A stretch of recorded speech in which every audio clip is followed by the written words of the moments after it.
And here we go, our third episode of the night, our sixth overall. We're getting ready for ISTE coming up in just 19 days. I'm extremely excited to continue to welcome in some of our guests that are part of the 20 to watch at ISTE. And of course, always great to partner. As everything I typically do, I write about the power of connection, stronger together, bringing in a co-host for the first time and a partner on the podcast. So Rob, thank you and Tech for making this possible, this lead up to ISTE and then our podcast at ISTE. And for those of those out there saying, what is Tech? That's one, not how you spell it, and two, I don't know about them. Tell us a little bit about Tech before we welcome in our amazing guest for tonight. She thought she could get out of it last week. Get out of here. You are coming back. We're making this happen. Well, thanks for having me, Matt. It's a pleasure to be here, and I'm so excited about our next guest because I've been looking forward to this too. So, TEQ Tech is a company I work for. We're a technology education company based out of New York. We do a little bit of everything. We sell products, we do professional development, we build and establish relationships, we write curriculum. We're a one-stop shop for technology and education needs. You can check us out at booth 1114. That's 1114 at ISTE. Come by, take a selfie with me. One of my favorite things to do, and check out what we have in the booth. And again, I'm just so pumped. 19 days away, and we got a fantastic guest coming up now. Absolutely. I was driving into work today and I was listening to Colin Cowherd, who I typically listen to in the evening, but I flew in last night, so I was listening in the morning. One of the things he said is sometimes people stumble into good luck. And for me, that's how I feel about this guest.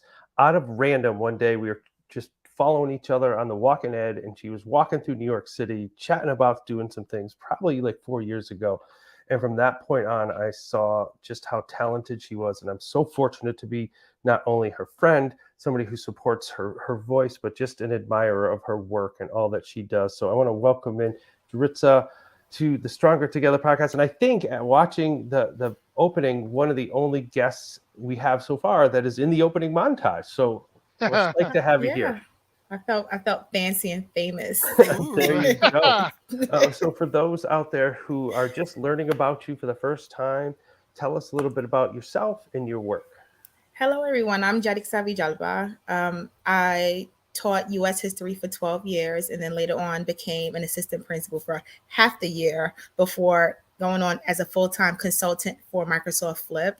A lot of my work centers on culturally responsive, sustaining education. So building and exploring strategies on how do we really get to know students before attacking content. Another thing that I do is I create different initiatives. So like one is the Global Cultural Exchange, where I believe at this point I've reached 520 different classes across 6 continents to discuss culture and cultural foods and even Minecraft. So you guys just watched Nadine. I admire her work as well with Minecraft EDU. But that's just a snippet of what I do. Matt mentioned he supports my work. I also am a children's book author. The Mackenzie's Adventure series, books created for my daughter, but honestly, for all of the Mackenzies of the world, for all of the children of color and educators who want to learn more about how do we really get children of color involved into their own curriculum. If you hear dogs, my brother has 2 Dalmatians, so I'm just giving you guys the heads up. It's a Dalmatian. Either of our houses as well. So thank you for having me. Of course.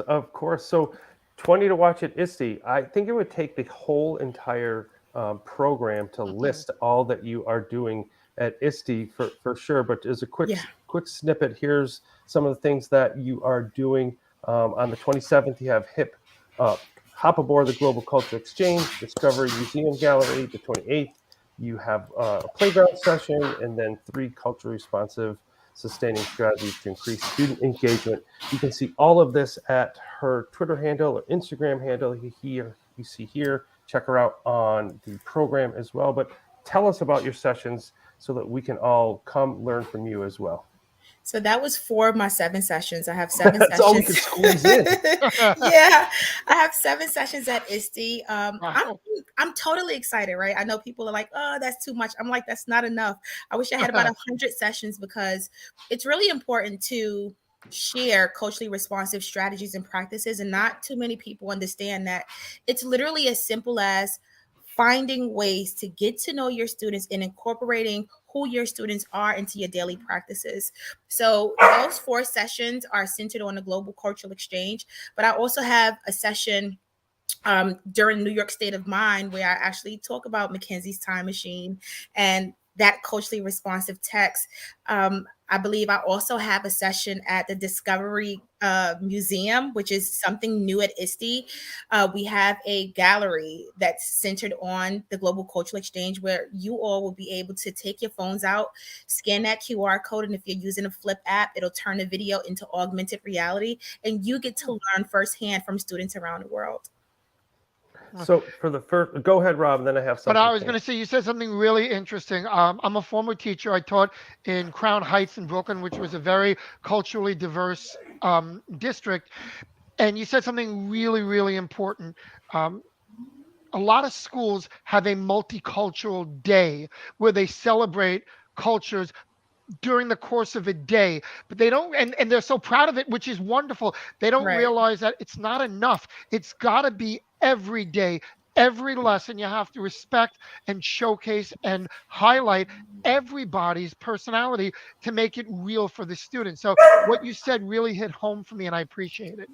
Rob, I'm so happy you mentioned that. I usually tell people, so like sometimes I do presentations and I make a list of what's not culturally responsive, and that's actually on the list, right? If you find yourself just creating one opportunity for students to share about their cultures, you're not being culturally responsive. You're not, because all you're saying is your culture, who you are, what speaks to who you are, your experiences only matters that one day, Yes. as opposed to saying, I want to get to know you first week, second week, third week, fourth week, and everything that I've learned, I'm about to put it into my curriculum. I'm about to do lesson planning. I'm about to pick out books that speaks to who you are. And throughout the year, you'll see it. And it may not be a celebration where we have like empanadas on the table or fried chicken or pancakes or whatever it is that speaks to people's cultures. But it's, you're going to read a mathematical equation or a problem, and an example that you've given in September is now in this equation in June, right? That's being culturally responsive. That's acknowledging that what a person experiences and what they go home to is really important. Yeah, that's how you connect with your students. Right. And that has always been something that has impressed me about Yaritza from the first time I met her. And my mother, who watched all the shows that we did on the Minor Mentor, would always, because one of the first things she mentioned was she would do laundry for her kids in her class in New York City, and it was so impactful. And my mother still talks about it, and it just is so exciting to see the work that you do. And we're going to talk about Mackenzie's Time Machine in a minute, but when she brought the idea up, I was like, yeah, let's do it. First was like going to be a coloring book, and then it was talking about getting her words out, like I said. But if you flip through here and see all the work that's in here, she stays so true to her message. It's so amazing. And then to see, I think we even talked about Mackenzie doing this when she was like almost an infant, and now to see like Pear Deck. Tell us about, this is going to be part of the work in Pear Deck, and to see this grow through your knowledge and excitement. Tell us about this at the Monday 26th at the Pear Deck booth. So it started actually several months ago. I reached out to Pear Deck and I was like, hey, wouldn't you want to make like some resources for like a really good book? And they were like, all right, Yaritza, let's just bring it. And I was like, okay. So I believe that people should have access. I stand true to the fact that in education, you're not supposed to pay for things that you need. And culturally responsive resources are things educators need, right? Not want, but need. And so I felt like Pear Deck was the ultimate platform to be able to develop a slide deck that will be accessible throughout the world for educators and students. And so we worked together to create this slide deck where some of those pictures are from Mackenzie's Time Machine, but they speak to culture and what is culture. And it's interactive, right? But that's actually one giveaway. I have a surprise giveaway that I can't mention, but there's 2 giveaways at ISTE this year. And if you've been to ISTE last year, you know that Flip gave away, was it 100 copies or was it 50? I believe 50 or 75 copies of Mackenzie's Time Machine last year. And then I'm also doing some work with Genially on another slide deck that'll be in Spanish and English for La Bisabuela de Mackenzie or Mackenzie's Bisabuela. So as much as possible, I will partner with ed tech companies and platforms that understand the importance and the essence of culturally responsive education and create these resources that will be readily available at no price to other educators. And again, I'm just so excited to be a part of it. I feel so blessed. And as Yaritza said, Mackenzie is our first book. We also did in Spanish. I don't even want to say the title because I don't want to mess it up because I know how important it is. Mackenzie's Bisabuela. There. Go ahead, try it, Matt. Bisabuela. There you That's go. perfect. There you go. Yes. And I'm just excited to see that growth and your passion and behind it. So if you're at ISTE, make sure to check that out as well. Now, you're doing all of these things, as you said, the sessions, the booths. What are you looking to go and learn? So one of my biggest takeaways last year from ISTE was I was able to really sit in other people's sessions. Being in New York and sometimes not having the opportunity to go to all of the conferences, especially as an education consultant, I don't know, it stresses me out. And not because of FOMO, just because I really want to support the community. I really want to support my friends. And so this year I've made it like, even though I have 7 sessions and God knows what else after, I kind of like began to make this schedule of when I'll have free time to go in and actually support other sessions. That's something that I believe is what makes our PLN strong, because we pop up to everyone's sessions, right? Even when, we were at sessions together during Night Skate, I was like, I'm going to Matt's session. I am not about to stand at this booth. Somebody has to cover me. And that's exactly what I want to do at ISTE. Very cool. I'm actually going to be doing a session on Monday, Microsoft Tools for Dyslexia. It's mostly about immersive reader and reading coach, but I do have a section in there on Flip. So if you're available, I know you're way, way busy. I'll let you know where it is. Maybe you can pop by. Of course, I'll be there. So 2 questions left. Well, I just want to ask you, when you see this, what's your response? Like, is that... Who would have thought? Right, but just and you said this at the beginning, and Yaritza's always pushing herself. He'll send me a message like, "Do you want to try this?" And it's amazing. And then before you know it, you talked about being a social studies teacher. A workbook comes out for high school students. You can't see it because I have the banner at the bottom, so let me turn that off. But that's for high school students. And I think it's amazing that the work continues. For those who haven't seen it, I'd love for you to share what that is. So when we shared Mackenzie's Time Machine with the world, what I realized was, even though it was a children's book, educators at the high school level and at the college level began to use my book with their students. And that automatically just surprised me. And I was like, wow. But they used it in a way where, had I still been in the classroom, I would have used it as well, right? Mackenzie's Time Machine is a book that tells you about these Black and brown trailblazers without really telling you about it, right? It sums up what they've all done, but it doesn't give you like the individual experiences, because the idea is that as the adult reading this book to students, or students reading this book to themselves, you're now going to Bing, I'm not going to say Google, you're going to Bing who these folks are, and you're going to learn about them for yourself. And so I began to notice that a lot of high schools were using it, but I was like, they need some more supplemental resources. And so my friend and I, Dr. Stephanie Holmes, we began to create this book. But what's a book without social and emotional learning? If we're really going to tie into what's an activity workbook and how we're going to get educators riled up about the school year and prepared to acknowledge the students who are in front of them, then the first few weeks have to also focus on SEL, right? Those 5 components. And so with that workbook, it focuses on SEL first, and then it has activities for those Black and brown trailblazers that were mentioned in Mackenzie's Time Machine. And it's just so impressive. There's so much great artwork in here, but my favorite picture is there you are.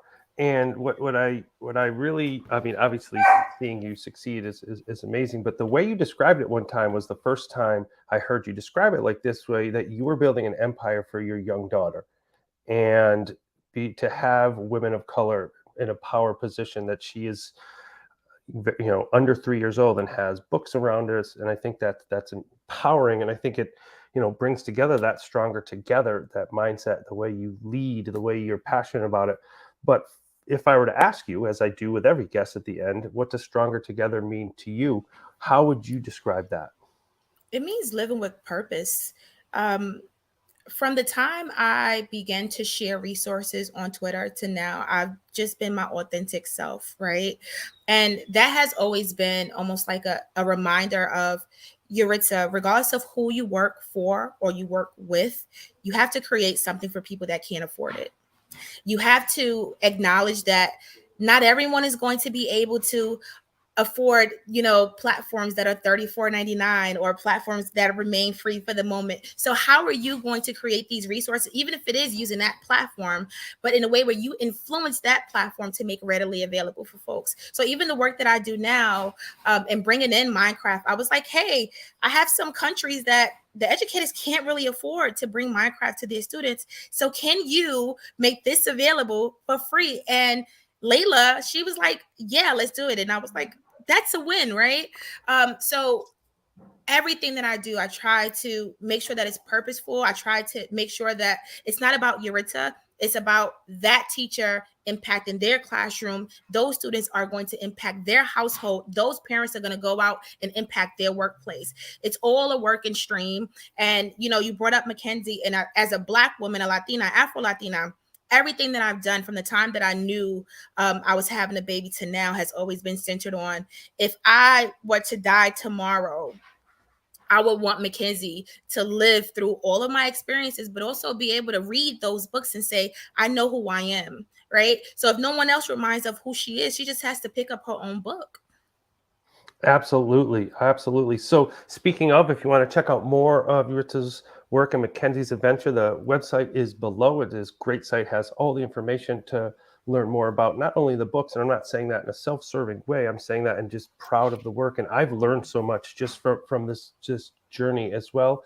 Mackenzie's Adventures also has a Twitter handle, so follow that as well. And you'll get to see Yaritza all over Philadelphia. So I look forward to seeing you building those connections and meeting people. And as she said, we had at that point, I think, published at least one on the way to publish the next two and had never met. And we met for the first time this year in person, November, after about 3 years of connecting online. And now we're on our next one. And I know we're on to our next adventure. Now we're doing a middle school book. Now we're doing a middle school book. So these conferences, these times are important to meet people, stay connected, and build those lasting relationships, and more so learn from each other, because that's where the real learning happens. So I'm glad we were able to reschedule this, and I'm glad we put it at the end. We got a little extra time with you as well. Rob, Yaritza, we'll see you both in Philadelphia, and everybody on who have been watching and contributing. Look forward to seeing you in Philly. Stop by the booth. Stop by to see Pear Deck as well, the work that's being done there, and make sure you get a chance to meet up, say hi, and connect in real life. So have a good night, everybody. Rob, we'll see you in a week. Yaritza, we'll see you in about 2.5 weeks. Yes, I'm ready. All right, have a good night, everybody. Bye-bye, we'll see you next week with 3 more guests as well. It's part of the Stronger Together podcast. 20 to watch at ISTE. We are 2 more episodes, and then we're going to go live from Philly. See you, everybody. Bye, guys.